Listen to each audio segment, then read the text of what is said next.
Hello, my wonderful third graders. We are back at it with lesson 8 of our astronomy unit, our solar system and beyond. And we're going to learn about Nicholas Copernicus today. He must have been really important if we're doing a whole lesson about him. The vocabulary you'll hear throughout the read aloud: constellations are groups of stars in the sky thought to look like people, objects, or animals. A ladle is a spoon or dipper with a long handle and a cup-like end used for serving liquids. Magnetic, exerting a strong attractive force. Navigate, it's a verb, to find one's way. Orient means to identify your position in relation to things around you. Orienteering is a modern sporting competition in which participants orient their movements by compass or GPS to accomplish a set of goals. And Polaris is the North Star, a bright star above the northern pole of Earth. So what is a hypothesis? Have you ever heard of a hypothesis in science? What does the word hypothesis mean? Well, we're going to learn as we study the scientists what a hypothesis is. Maybe you've done a science experiment before and you had to come up with a hypothesis. A hypothesis is very important to scientists in their research. So we'll learn more about that today. So people often come up with a hypothesis to explain why something happened as it does. You might make a hypothesis to explain why a pet behaves a certain way. People often make a hypothesis about why they get sick or don't get sick. So it's kind of like a guess that you make, and then you do the science experiments and different things, the research, to find out if your guess was true. People make hypotheses as they try to get a better understanding about how things in the world work. So, after a person makes a hypothesis about why something happens, the next step is to gather evidence by observing closely and finding a way to test the idea. The evidence they find might cause them to change the hypothesis or to be more certain of it. If a lot of evidence is found in support of a hypothesis and lots of people accept that it is true, then it becomes a theory. Okay, and we've talked about theories before. Today you will hear more about our solar system as you learn about an important astronomer who lived in the late 1400s and the 1500s named Nicholas Copernicus. Would you like to present the world with a new idea about how something works? What if, besides being new, your idea was so different from the ideas that people had believed for so long that people were opposed to even listening to your ideas? That kind of fierce opposition is exactly what a man named Nicholas Copernicus experienced hundreds of years ago when he had a new idea about astronomy. I wonder what his idea was. Nicholas Copernicus was a regular person just like you. He was born in Poland in 1473 and was raised by his uncle because both his parents died when he was about 10 years old. Copernicus went to universities in Poland and Italy and became a clergyman and doctor. So a clergyman is kind of like a pastor. Copernicus studied many subjects, including math, philosophy, church law, and medicine. But his favorite subject of all, and the thing that he made a big new idea about, can you guess it, was astronomy. As you've learned, astronomy is the study of the stars, space, and the universe, and astronomers are scientists who study these amazing phenomena. Long before Copernicus was born, the Greek philosopher Aristotle observed that the sun appeared to rise in the east and set in the west. Because Aristotle observed this diurnal motion of the sun with his own eyes, he and many others believed that the earth was stationary and that the sun and all the planets orbited around it. So stationary means it doesn't move. These observations and the strong belief in this way of looking at the universe shaped people's views for a very long time. So people used to think that the sun revolved around the earth and the earth was the center of everything. We know now that's not true. For more than 1,000 years before Copernicus was born, most astronomers and other people believed that the universe was geocentric. In other words, scientists thought that Earth was the center of the solar system and the universe.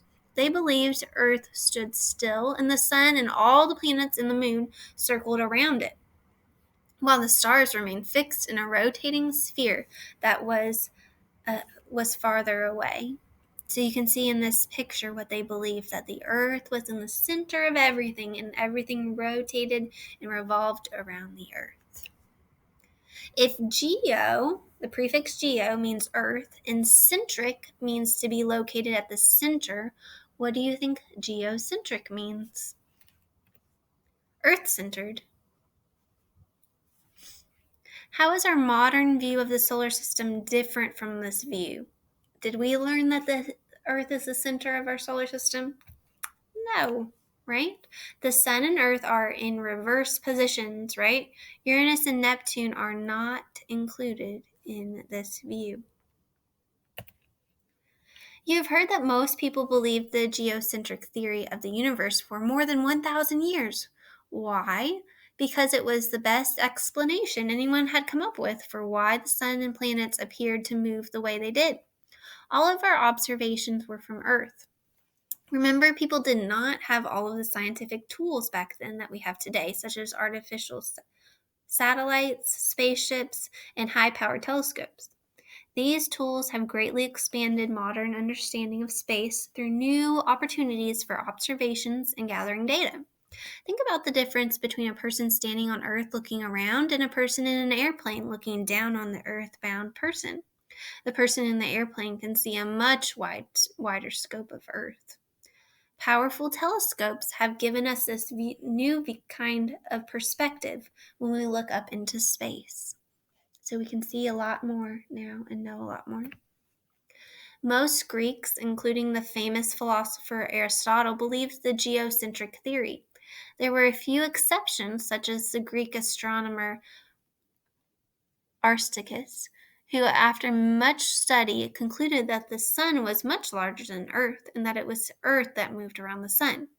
His new idea, called a hypothesis, was never accepted by ancient astronomers. But after many, many years, Aristarchus' ideas greatly influenced other astronomers in their studies.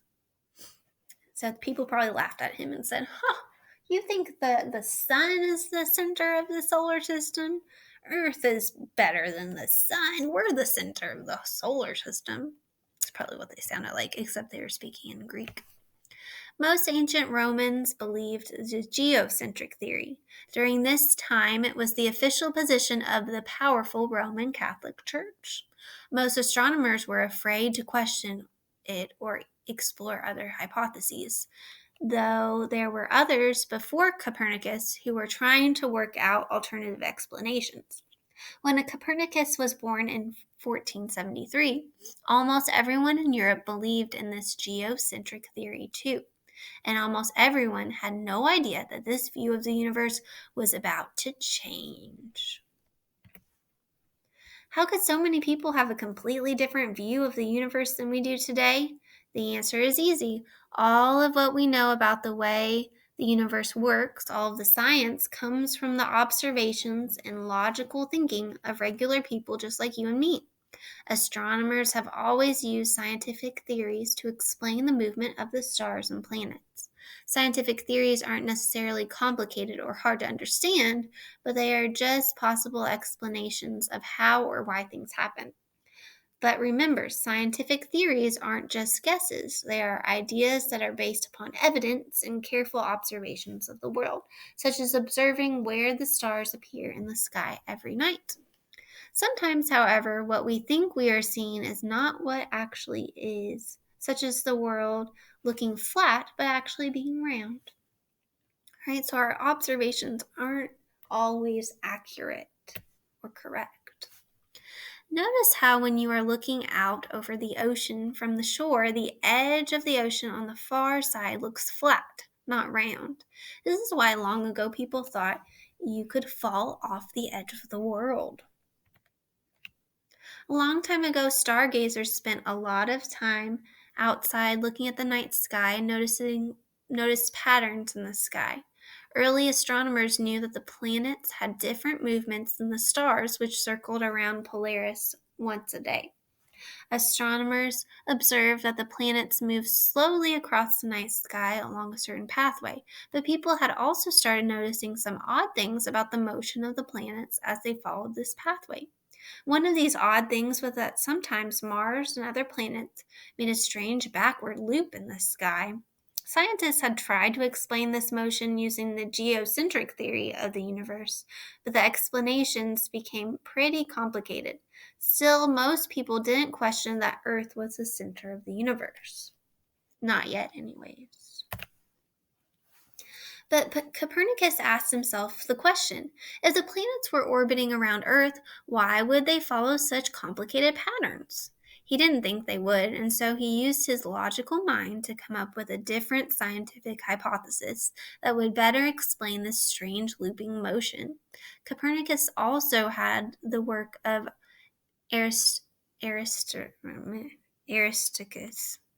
Ooh, that's a hard name to say. Aristarchus long before to add to his own studies. In science, often the work of one scientist is built upon the work of the many scientists who had come before him or her. Does anyone remember Aristarchus's hypothesis? Right. He hypothesized that the sun was much larger than Earth and that Earth moved around the sun. Pretty good hypothesis for somebody that didn't have satellites. What was the scientific hypothesis that Copernicus decided upon? It was a heliocentric hypothesis of the universe. Does this idea sound familiar? This was the hypothesis of Aristarchus more than 1,000 years earlier.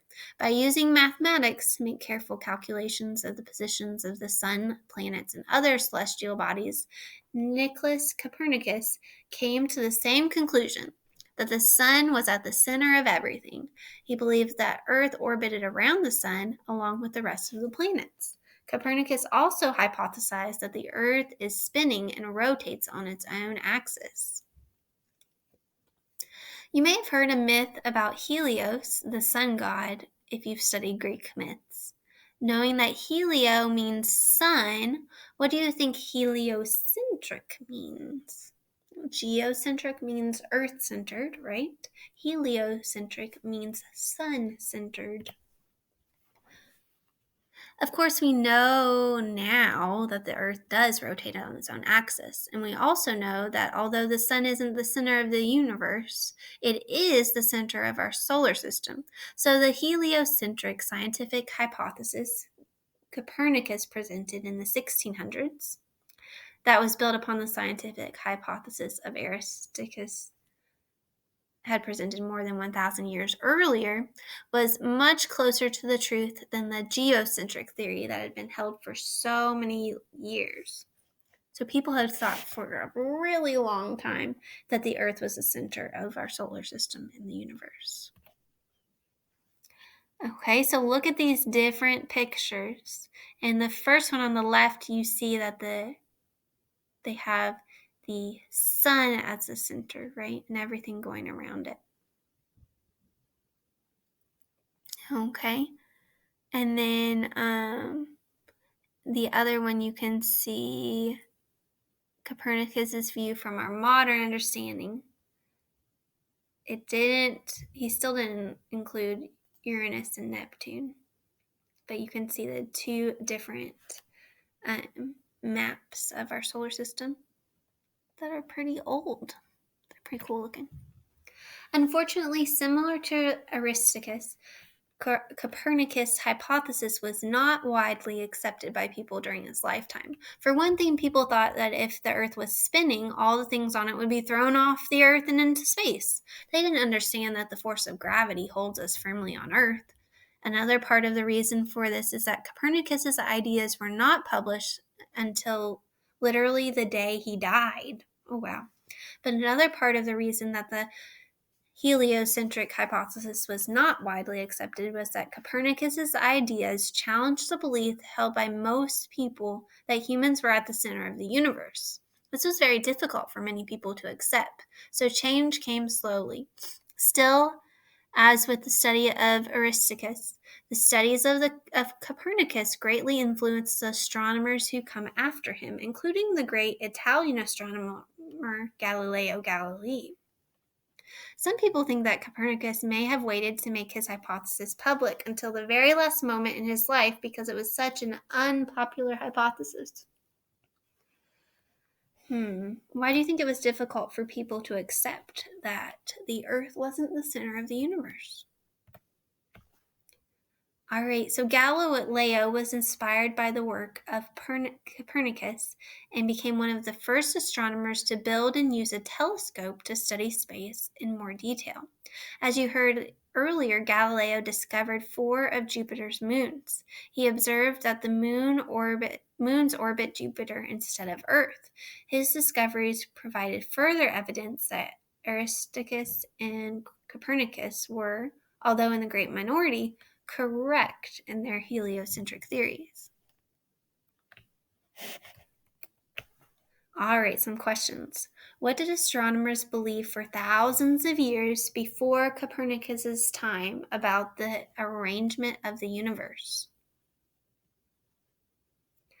What is the word that describes this Earth-centered view? All right, they believed that Earth was at the center of everything and that it stood still while all the other celestial bodies orbited it. And then the word that describes this view is geocentric. Okay, so this is going to be your short answer. Copernicus' curiosity for learning about astronomy led him to observe the night sky and explore new ideas in his mind. Eventually, his passion for astronomy led him to an important new idea for the world. Think about your life and the things in which you are most interested. Is there a topic or activity which you have an interest in or a passion for? What is it and why does it hold your interest? Is there a way in which you'd like to make a new contribution to this area of life? Maybe you want to make the world a better place or add to science. What are you passionate about?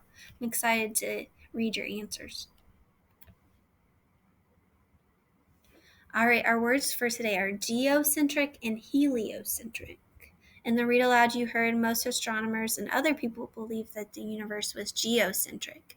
And you heard the heliocentric scientific hypothesis Copernicus presented in the 1600s was much closer to the truth. Say the words geocentric and heliocentric.